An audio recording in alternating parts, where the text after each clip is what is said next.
I'm sorry to tell you, but you don't want to make 25K a month. Those are just words, noises coming out of your mouth, but it's not actually what you want. What is it that takes a copywriter from 10K to 20K? What is it that takes you from working with decent clients, making decent money, to really being like a heavy hitter, being one of the best in the industry and making serious cash for your clients? First of all, it's something that probably a lot of copywriters, especially if they're maybe around 10K or getting there, are kind of afraid of, is when you want to get to something, don't look at the words coming out of your mouth, look at like the actions that you're taking. How do you actually go about charging a big client $8,000? Tell them on the phone, my work with you guys is going to be $8,000. The easiest way to do that is to...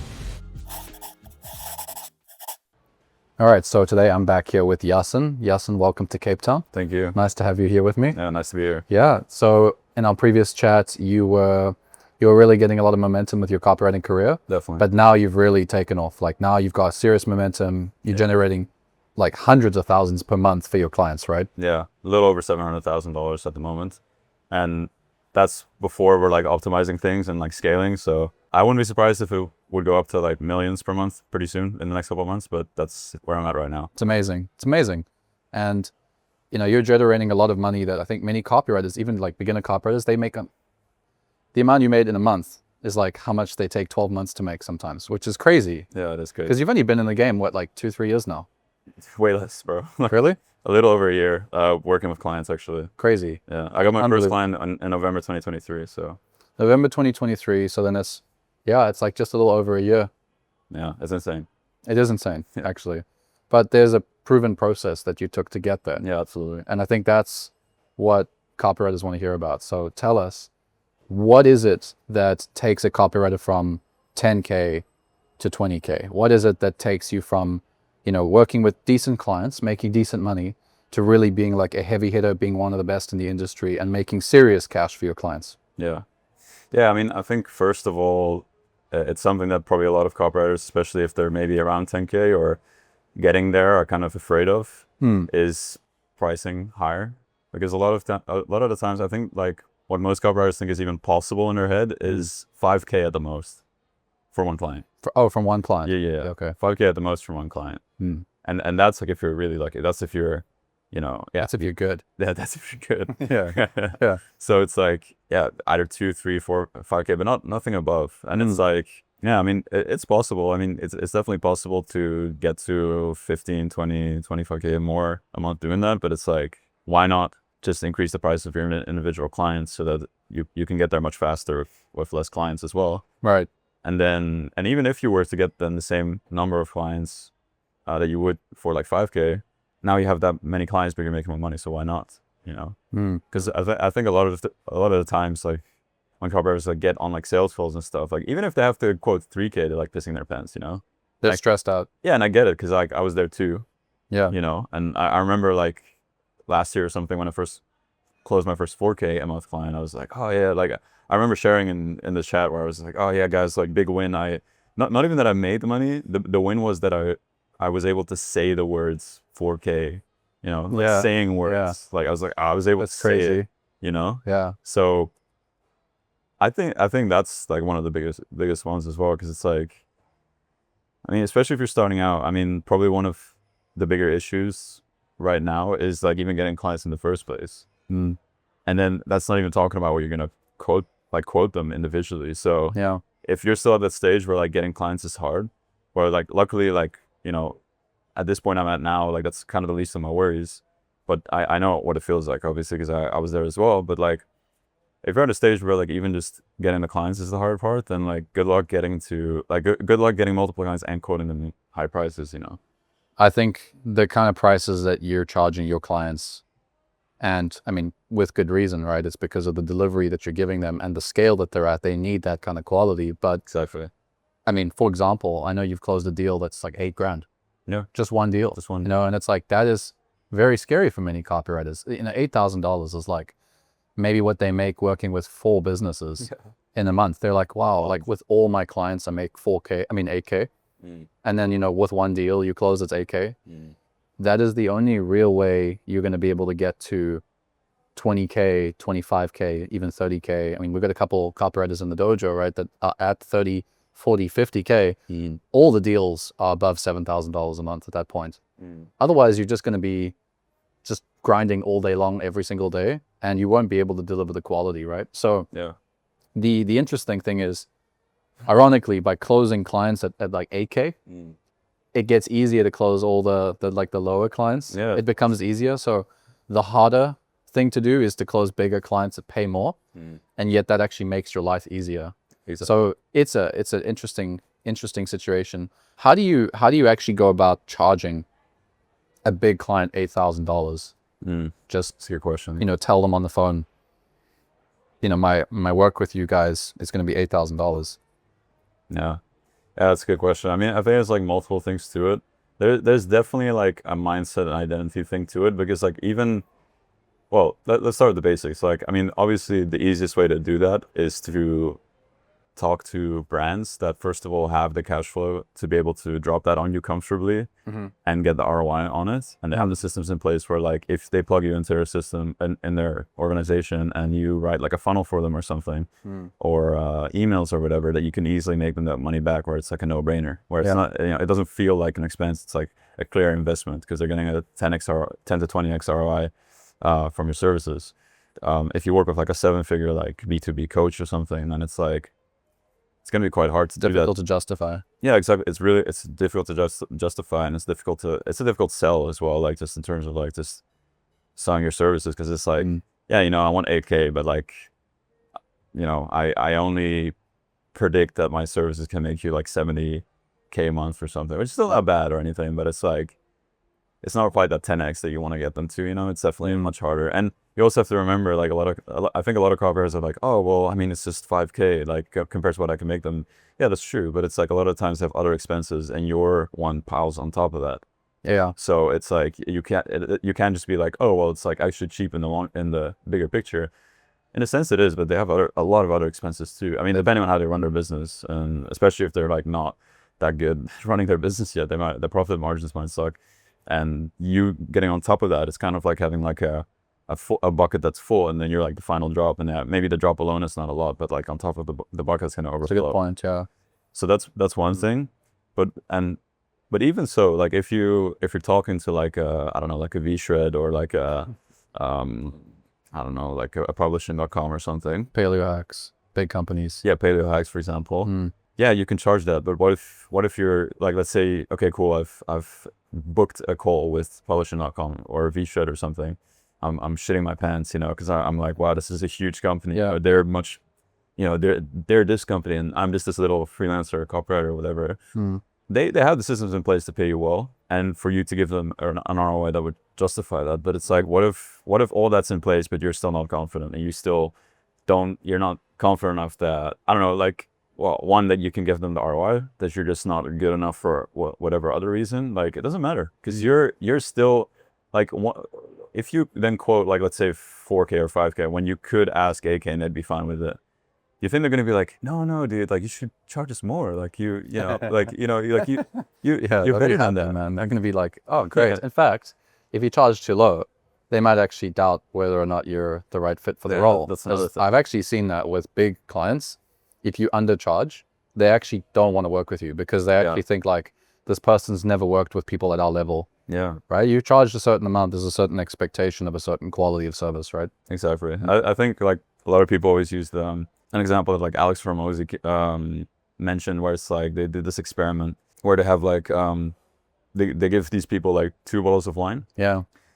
They're the same, but they price one higher than the other one, and then they ask them like, which one tastes better, and they always say the one that costs more. The higher price, same wine. The same wine. So yeah, it's the same thing there. Like they're gonna assume, like if you charge cheap, they're gonna assume your services are cheap as well. And if that doesn't happen, then it's just like, well, they're just gonna take the better deal. So you might then work with them, but you're drastically like underpricing, and that usually, from my experience and what I've seen from other copywriters as well, it's like it's hard to get into a deal like that and then not at some point get a sense of resentment towards the client, because it's like, oh man, I'm doing all this work and making all this getting all this value for them, and then like, you start getting resentful to them, and that doesn't make the experience nice. So it's like, the conclusion is it's just better if you charge more for both parties, because you're also gonna want to go harder for them and like get them better results, because it's like, you kind of have it's the reciprocity principle. It's just like, wow, they're paying me like pretty well. I really want to do a great job. Priority, yeah. So it's like, yeah, so basically, like I said, it's like, even if all these things are in place, if you don't say the words, for example, 8K, and you say the words 5K, it's like, you're still not going to get that 8K. Yeah, yeah. I think people also have to be comfortable investing thousands of dollars. That's a big thing, because when people spend money, it's like you get used to spending money. Like I closed a client for $12,000 and $15,000 and $20,000. I've also invested $12,000, $15,000, $20,000 in myself. Yeah. And I remember when I first spent $12,000 in myself, I was like, ooh, it's a lot, you know? Yeah. But then it's like you get used to it. And then it's like, I'm not suggesting that people actually go and spend that money just for the sake of spending that money. But like once you know what that money feels like leaving your bank account, Yeah. I think you do actually get more comfortable with the idea of asking other people for that money. Yeah. Especially because if you, like, business owners spend a lot more money than people realize. Business owners spend, like, let's just say they run ads on Facebook. Like we go back to that like drop in the bucket concept where you're the last bill, and that might like overflow the bucket. Yeah. If you think of ads, let's say that their ads are 30% of their company costs, right? They run ads, 30% of their business's ads. If they're making $200,000, or let's just say $300,000 to keep it clean, let's say they make $300,000 a month. Their credit card is billing or getting charged like $100,000 every single month for money that they just don't even see anymore. It's gone. Yeah. Right. So they're used to like $100,000 leaving their account every single month. When you charge $7,000, $8,000, it's actually quite small. But also, you know, to think about the idea that they're spending $100,000, their sales team is going to cost another however much, multi 5 figures, delivery, you know, product delivery, like customer success team, maybe a couple of directors are going to charge like 6 figures per year, another $30,000 there. And then you've also got the marketing team that creates all those assets. So when you're working with some smaller fish, $8,000 is a big amount, because it's like, wow, I'm only 40% profitable. And now here's another guy taking another 7 to 10% more profit. Exactly. I'm only at 30% profit, and I'm in the info industry. Exactly. Why am I in the info space and I'm only making 30% profit? Yeah. It's like, this is info, this is cash. It should be like 90% profits. Yeah. Why is it so low? Yeah, exactly. So that's the thing. But it's like when you go bigger, when you go with the bigger guys, they don't have that same friction, because they might be spending $300,000 a month on ads. So it's like, well, yeah, of course we're going to invest $8,000 into a copywriter, because we want that $300,000 to work well for us. We better get the best writer so that the $300,000 gives us the highest quality leads possible, right? Yeah. So I think of those things. I think that the price as well, the other thing that I've noticed about you, because, you know, you've taken a few sales calls from my apartment here in Cape Town. Yeah. And you're very, very careful about how you position yourself on camera. Like you want to make sure that you lead well, like you have a good first impression. Absolutely. And I think a lot of copywriters, they want to close deals, but they also kind of they kind of don't want to close the deal. They like almost stop themselves. Like they show up in a dark room. Yeah. They don't put any effort to their appearance on camera. They don't invest in a webcam. They don't invest in a microphone. And then I don't know if it's like, because maybe they think that if they look like that and they don't close the deal, it's like, oh yeah, of course I didn't really close the deal. I wasn't the best anyway. Yeah. But if you try all those things and then you still fail and you still don't close the deal, then it's harder. Like it hits harder, right? So maybe it's like, I'm not going to try so hard, because if I try my best and I lose, it's going to hurt my ego much more than just kind of average trying. And I think a lot of people don't want to really face that. And so I'd encourage, you know, if you're listening to this, I'd encourage you to really consider, like, do you really give it your best when you go for clients, or do you give it like 70%, so that there's always this 30% room of like, oh, that's why the deal didn't work, because I didn't give it that last 30%. And it doesn't hurt your ego so much. Yeah. No, absolutely. Because it's like, it's one thing to say that you want to do something, or like, let's say in this case, close it make like 25K a month, or close like high ticket clients like that. But like, do your actions align with it? Because if not, then like you're actually saying, I don't want to close these clients, you know? Yeah. Because your actions are really what are going to drive the results. Yeah. So if you keep just doing the same stuff, you show up in a dark room. Because also you have to think about it, like these big clients, especially these big ones, like one of the reasons they got to that level is because they really invested a lot into their brand. Yeah. So I feel like the bigger they get, the more successful they get, the more their brand like matters to them. I mean, you see this with like these really big corporate companies. The bigger they get, the more corporate they get, the more they start worrying about like being sustainable and like communicating that, doing like, you know, communicating all these things that make them, they're like, they care about the brand, you know, it has to be aligned with the brand. So if like basically you as a copywriter, if you want to join their company and you want to help them, you want to work with them, you're basically plugging into that brand, and you're basically also becoming kind of like an extension of it. So if your brand is kind of like, you know, this guy who, or, you know, this person who hops on like calls like in a dark room and a shitty mic and all these things, it's like, do you think that's like something that huge brand wants to make an extension of their already existing brand, or they want that to be plugged into their brand? Like, unlikely, you know. The energy of somebody working in a dark room that's got low quality, like their ad copy is going to be the copy that takes us to the next level. It's not something that they're thinking about. They're thinking like, why would this person in this situation produce the kind of thing we want? We want to see like, oh, damn, this guy's a top player. Now, I want to ask you something, because a lot of people might be thinking to themselves like, well, do I really have to go after, let's say, 8-figure, 9-figure clients? Like, do I really have to go up market like that? Like, can't I just chill with like 7-figure guys? Or maybe I should be an offer owner, or maybe I should be a marketing director, like change career a little bit, because copywriting's dying, you know? Clearly. It's terrible, terrible industry. But what do you think of that? Like, what would you say, you know, that like statement of like, why should you go up market? Yeah. Well, I mean, it depends on your goals, right? So like if you really wanna go from like 10K to consistent like 20K plus months, 25K plus months, maybe even beyond, and you don't want to work with big companies and you're too scared to do it, and you don't do it, you don't do the actions to close those clients, then I'm sorry to tell you, but you don't want to make 25K a month. Yeah. That's just something, those are just words, noises coming out of your mouth, but it's not actually what you want. Yeah. Because if it was what you want, like if you truly want something, then surely you're going to align your actions with the actions that it takes to get there, right? But if you're not doing that, then like, yeah, you don't actually want that thing. You actually you want to stay at 10K. Yeah, it's Actually, comfortable, right? Yeah, like, you what you really want is you want to stay at 10K. You want to stay working with 7-figure clients. You know, it's it doesn't matter what you say. Like when you want to get to something, don't look at the words coming out of your mouth. Look at like the actions that you're taking, and in this case, the brands and the companies that you're going for. If it's anything below 8K, like you don't actually want 20 plus K months consistently.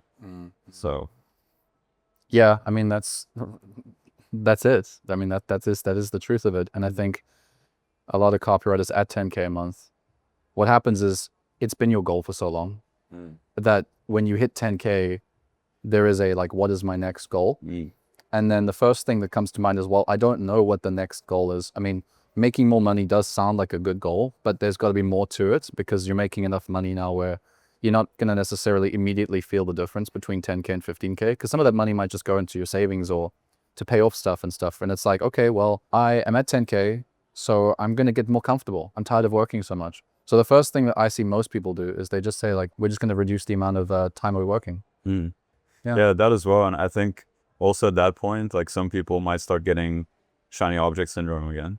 Because I think shiny object syndrome comes at like different stages of your journey. Like I think in the very start it happens because you're like, oh, what do I start with? There's crypto that I can invest in. There's Amazon FBA I can do. There's copywriting. There's this and this and this. And then you choose one thing. And if you make it through that, okay, cool. You can get success in any of those things if you just, you know, stick to it.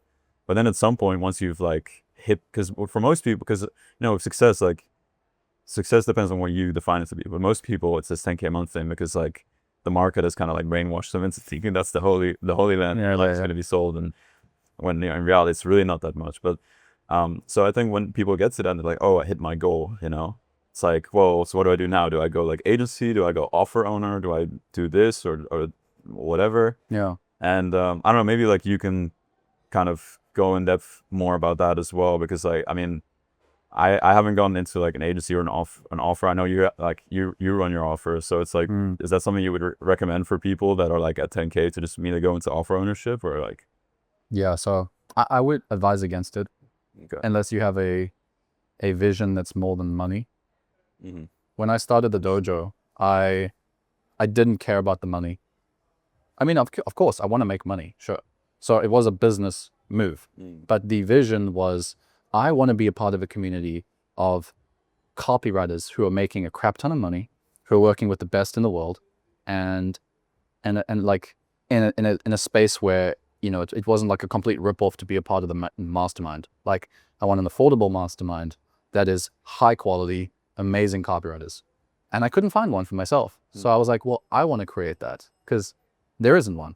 Yeah. So I was like, okay, well, let me create this mastermind where we have the world's best copywriters. Now, to do that, there's a couple of things you need to do. First, you need to be a coach because you need to actually help people get there. One of the things I learned very early on is that a lot of people think like you have to find dream clients, but a lot of the time you actually build or create dream clients. Like, you might find a client at 7 figures, at like multi 7 figures, and then it's like they're going to scale to the next level with you. You actually take them to the level where they're a dream client. If you catch them at the right moment. Like you were saying earlier, right? You're one of your clients, or collectively you're making like $700,000 a month for your clients. Yeah.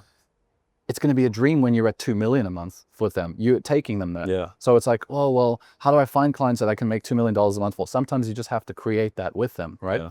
But I realized like I had to coach people to get to the point where they would be at $10,000 a month and they would be at 15,000. So like I started to build that out. Yeah. But long story short, first 2 years in the game, the first year in the game, I made less than $100,000 from my offer. So I was making a crap ton more from copywriting. Yeah. My offer took me the same amount of time and I made half as much, maybe a third as much as I was with copywriting. Interesting. So it's like, if you just compare it from a monetary perspective, it's like, well, why would I go with this offer? And that was organically. Like a lot of guys, when they run offers, they're running paid ads. So you might actually make more revenue with your offer up front, but the ads is going to cut into that. The product development is going to cut into that.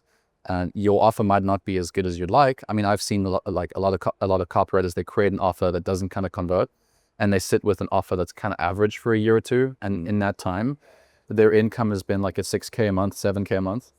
So like their income hasn't gone up. Their wins on their CV or their wins on their website or wherever, they're the same wins as 2 years ago. They haven't figured their offer out. So in 2 years, they didn't really grow at all.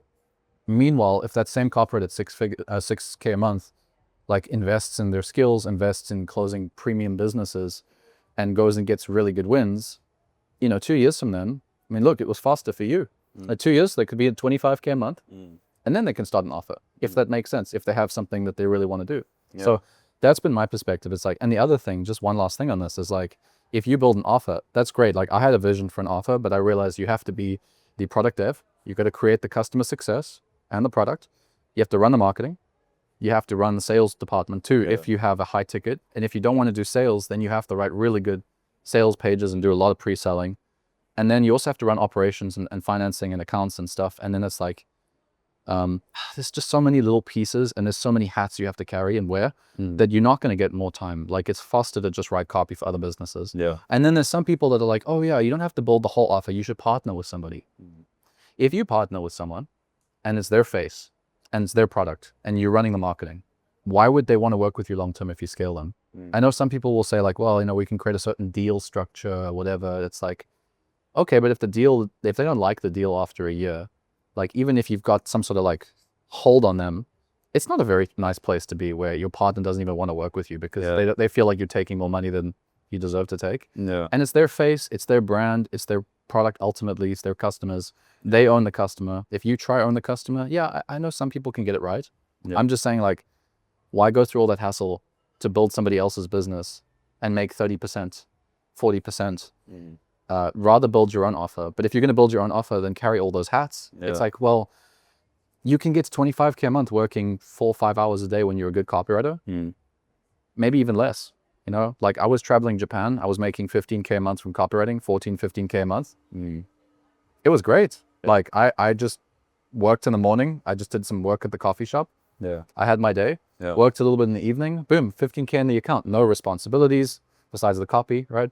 No pressure, no need to drive growth of a business. As a marketing director, you have to like grow an entire business. I just don't see the appeal because I've done it. And that's the one thing I'll also mention is like, I've made over 6 figures cash take home profit from low ticket for myself. I've made over 6 figures from mid ticket for myself. I've made multiple 6 figures actually from mid-ticket and high-ticket, right? I made over $1 million in this industry. I've made a crap ton of money as a copywriter, freelance copywriter too. Like I know the models, and I was a marketing director and a consultant, and I've made over $100,000 that way too. So like I've been in the trenches with those models, and it's just like, well, the fastest way to get to 25K a month is with the skill you've been investing the last 2-3 years in. Like, why not double down where you're already getting results? Then you're 25K, cool. Then it's like, if you really want to go and build an offer, you can throw $3,000 at a funnel builder and not sit there and build the funnel yourself. You can throw $3,000 at a copywriter to write the email copy for you because you don't want to. Like, you can throw a lot of money at product dev and throw a lot of money at stuff to like buy back your time so that the offer doesn't eat your entire life.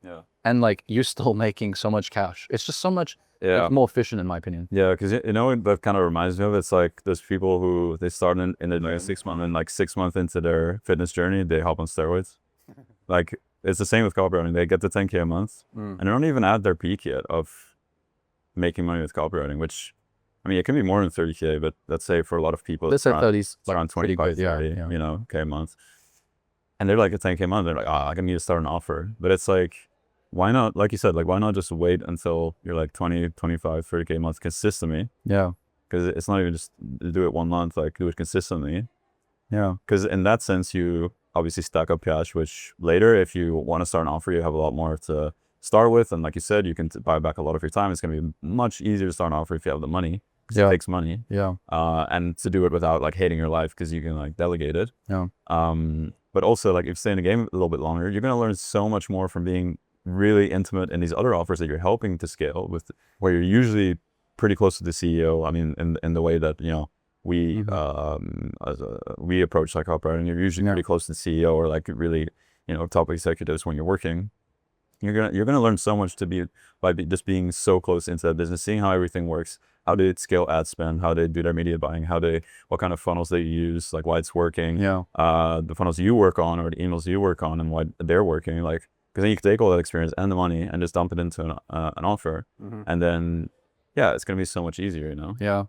I'm with you, and I think that the appeal is that you're gonna have leverage if you have an offer. This is what maybe, you know, people say like, oh, I want to have an offer because I got leverage now. I'm finally not trading my time for dollars. But if you have an offer in the information industry, there's no equity, there's no enterprise value. So what do you mean that you're not trading your time for dollars? You're just trading your time for more dollars. It's not like you're out of the trading game.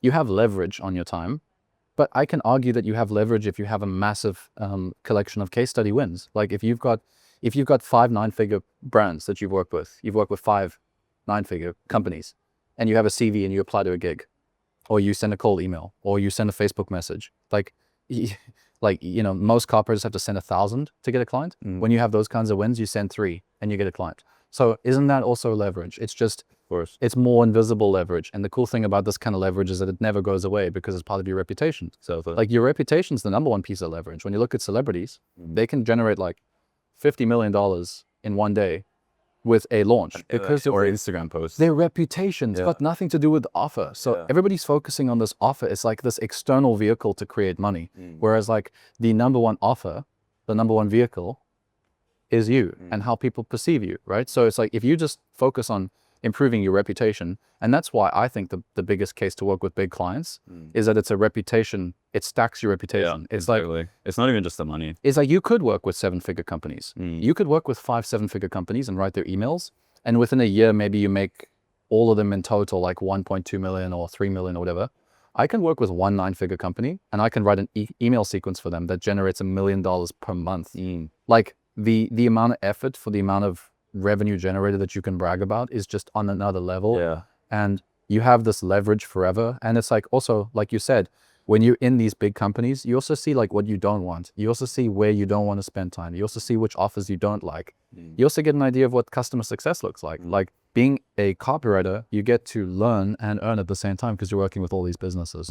And but that's kind of similar to what we've been talking about. Like, what are you going to do over the next 6 to 12 months? Like maybe tell those watching, because we've talked about this and it's like pretty much that. It's like focusing on your skills and I mean, like when it comes to just my own income, like obviously I made like 29K in January, so Now, after making that 29K once, I obviously want to make sure that it keeps staying consistent, at least in that range, 20 to 30K at the start, and then just try and keep it consistent and just get it up and up and up and up, obviously. But apart from that, I mean, like, apart from even the money, like what really gets me the fulfillment and part of, the fulfillment part of this whole thing is just client success. I mean, like Monday, I was literally up all day. I had a 22-hour screen time. Crazy, no. Because there was like an email tech issue that I just couldn't figure out. Yeah. Anyone who knows about like email tech and email marketing, there's always going to be like an issue at some point that's super hard to figure out. Yeah. But yeah, so client success, like is something I really, really care about, and I want to keep that up, but also keep improving it. Mm-hmm. And I think like obviously one of the best ways to do that is to also just improve my copy skills, strategy and copy skills, but copy is a huge part of it. So yeah, I mean, that's also why I'm like happy that I'm in the dojo as well, because apart from like, helping me get to those like high income goals that I would have never thought of. I mean, that's 29K, dude. That's like 7K more than my annual income in my last 9 to 5 in 1 month. You made more in 1 month than an entire year. Yeah, exactly. Plus 7K. Yeah, which I used to make 2K a month. So more than an entire year and a couple months on top of that, which is wild, right? That's like Oh my yeah, years, it's a lot of money. Yeah, I mean, maybe not always 2 years, but it's a lot. So like, so obviously, and apart from helping me get to that income goal, like obviously it also has helped me improve my copy a lot, which also helped me get to that. Yeah. So now, obviously, that I feel like I'm in a good spot, but I just want to take it to the next level and keep improving my copy with, obviously the stuff that we're learning in Dojo and getting feedback from you, which is, it's one of the biggest things. Maybe it could be like the single thing that I think improved my copy the most. And I'm not just saying that; like that's actually true. And yeah, and so that's basically it, improving my copy. And you also told me that you're gonna hire someone, because you're already good at coaching. I think you're already really good, but you told me you're gonna hire someone that's made over $1 billion for your clients to their copy to coach you. Yeah. Which I appreciate, because like you're already at quite a good level, but that's not enough for you. You want to get to even the next level so that we also can get to the next level, which I appreciate. And so I think that's really also gonna help me get to the next level. Yeah. And yeah, so that's basically what's next for me. That's awesome. Yeah. Yeah, there's always another level. There's always a place that you can get better at copy. And so why would I stop hiring coaches to improve it myself, like improve at copy myself? It's like, it's just part of the game. Yeah. The sooner you embrace that as a copywriter, the faster you're going to start growing. I think people hold back from investing in themselves because they're holding on to money. But again, it goes back to this offer thing. Like if you run an offer, if you partner with somebody, if you run an agency, if you do anything, you're going to be parting with so much more cash than if you just double down on your copywriting skills, you increase your income, you hire coaches to help you improve your copy. It's actually a lot more profitable. It's a lot quicker. It's faster to get to the results that you want to get to in the early days. And then it gives you that launch pad to go and make $1 million. Yeah, exactly. So last thing here, I want to ask you, when you're at 25K, when you're at 26, you're starting to get to that like, it is a bit of a cap. Unless you start doing revenue share and whatever, like just pure premium copy deals, you're going to cap it around 25 to 30K, what I've seen. Maybe a few people at like 40, but on average, I'd say you get to like 25K, that's like a sweet spot, but you're still extremely busy. So a lot of copywriters say like, oh, I don't want to do more freelance work because I don't want to work more hours. I don't want to spend more time in the trenches every day. Like, what would you say is the solve to be at 25K, but also have a life? Yeah, for sure. Yeah, so this is something that I'm currently like actively working on finally solving. And basically just comes down to one word, which is delegation, which a lot of copywriters have a lot of resistance to, including me. Yeah. Because I only now I'm looking to get like an executive assistant. I'm looking to maybe, I don't know, get some junior writers to maybe help me here and there. Get like a tech team going to handle tech stuff for me, because that's really not something I want to be doing. No. And yeah, it's basically delegation. Now, I think delegating to actually, the action of delegating in itself is not too complicated. Like you just put like a good job description together, and then you start sourcing for an EA. These days you even have agencies, like that's what I'm doing right now. They do the sourcing for you, they do the training for you, they check in on the EAs for you, or the VAs. Same with the other roles, like getting junior writers, especially if you have a good network. It's very easy to find good junior writers. Same with the tech team. I think the biggest issue is just the resistance to it, because it's like you've built this business from, let's say you're at now, you've gotten to like 20, 25, 30K. Yeah. You build this business from scratch, and the whole time it's basically just been you. So that's all you know. And you're also all used to taking all your money home every month. Exactly. You got all the cash. Exactly. And there's like this sort of fallacy where you're just like, oh, well, if I, the less I delegate, the better my margins are, and the more money I'll make, right? But in reality, it's like, if you hire more people, then your cap keeps going up. Yeah, because your hourly, because you are trading your time for money, even with offers. By the way, that's kind of funny, right? That copywriters have so much resistance to delegation, and yet they literally are looking into all these other ways to make money other than copywriting that all require 3 to 4 times more delegation. Because being a marketing director is delegating everything to a team. Being an agency owner is delegating to your own internal team. Being a offer owner requires you to hire people. That means your profit margins go down. Publishing means you're, by definition, taking only 50%. Yeah. So like every single model that you want to go into requires so much more delegation. And yet there's resistance to having delegation in your business, where it's like, we're talking 5 to 10% profit margins. I mean, costs. You can take home 40%. I mean, you can take home 90% with a couple of people supporting you. You can get a junior copywriter, you can get a tech person, and they will support this. And it's actually not that much. It's going to save you a lot of time. Yeah. And we could probably get into it another time. Like maybe we'll have like interview number 3, where we talk about like effective hourly rate, where it's like, if you're working, I'll just very briefly, like if you're working 100 hours a month, 25 hours a week, 5 hours a day, and you're making 25K a month, then, it's around $1,250 a day. If you work 5 hours, that's like effective rate of like 200 and something dollars per hour. So if you're hiring a junior copywriter at like $30, or you're hiring a tech person at like $15 an hour, you are literally getting an hour back of your time for 1/10 of how much your time is worth. Yeah. So you're literally buying back. Like when I see an invoice for $1,000, and I'm like, wow, this person worked, let's say like 50 hours. Okay. I get an invoice, my assistant, spend 50, 60 hours. I get $1,000 invoice. I look at my time as worth, I charge for consulting like $1,000 an hour at lowest with my business clients. With copywriters, sometimes changes a little bit depending on like how we're working together, but $1,000 an hour, 50 hours is how much? $50,000. So I look at $1,000 invoice, I'm like, damn, this person just saved me $49,000 because all that time I would have had to do it, right? Yeah. And so anyway, that's sort of my perspective on delegation as well. Yeah. Yeah, no, I think that's definitely, because the thing is, right, like when you get to those like 20, 25, 29K, you'll notice that every time you get to that point, like the bottleneck is going to be the same thing, and it's you. You're going to become the bottleneck because you can only do so much. You can only spin so many plates without just like burning out, or like getting to a point where you're handling so much stuff that the quality for all your clients is going to start going down. At some point that will happen, like luckily it's not happened for me yet, but for me to be able to keep that up took a lot of work and like a lot of stress. And I can take it, but I think a lot of people can take it, but we're only human. So like at some point you're gonna, you're gonna get to a point where you're like, wow, like I'm making some like really good money, but I hate my life, So what's the point then? What's the point if you're just gonna hate your life throughout the whole thing? And it doesn't have to be that way. I think, and like the solution is quite simple. You just delegate. Get like a rock star like EA, and who just takes as much off your plate in terms of not just business but also personal. Because I don't think a lot of people even like think about that. They're like, oh, if I get a VA, I can help. They can help me like schedule emails, or they can help me like put a report together. Like no, they can.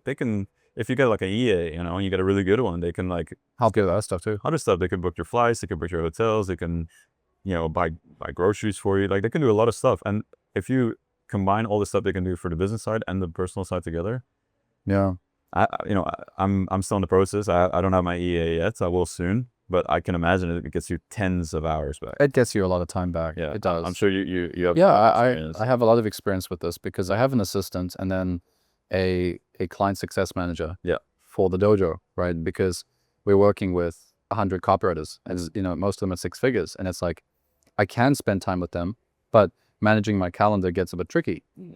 Making sure that everybody's being taken care of. If I did it myself, I would probably get stuck at like 60 clients. So having a client success manager is like my EA in a sense, because she's able to help me with so many things I wouldn't be able to previously do.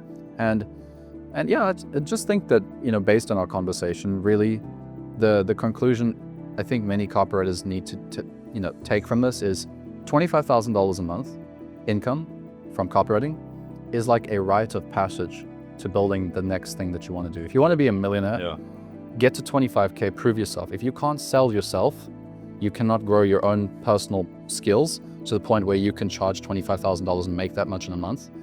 Are you really ready to go and sell to millions of people or sell to premium businesses like a high ticket product where you make $1 million? Like, to get to $1 million, you need to make 25,000 with the current skill. So anyway, Iason, it's been really great chatting with you. Thanks for coming to Cape Town and sharing your secrets with us. For sure. And chat with you soon, man. Yeah. Take care. Let's see you on the third one. Yeah. See you soon. Cool, man.